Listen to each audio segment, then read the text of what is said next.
başın öymeli. Elli bugün toy günü, bolun törümün gülü.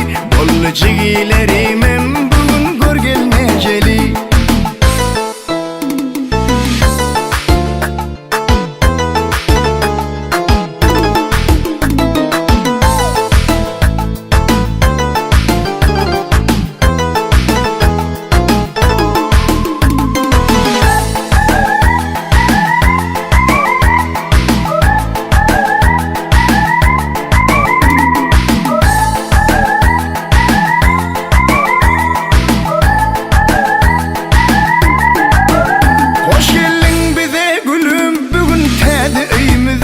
Düştün ayağın gülüm bağıt bolup her güne. Kaynenen kaynatan kıydı bolup gel bize. Açtın bağıt kucağın içilsin nur her güne.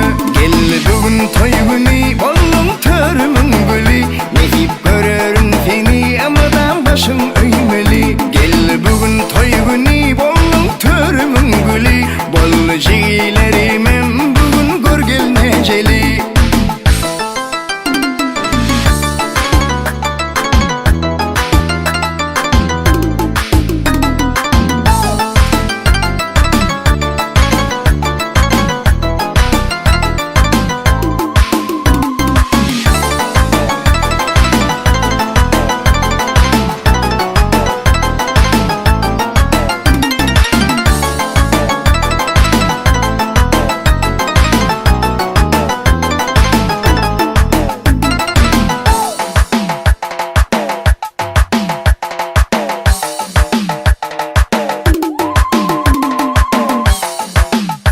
Tamaylılar.com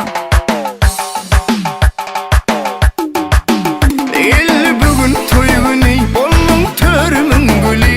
Ne deyip görürün seni. Endilli mendilli kurulsun bizim Atababa devletin versin, Sağıktay devletin davatlı gelmesin. Aa, damattan iyi değilinize gelin gelsin Sağıktay. Hemen gelin koyun.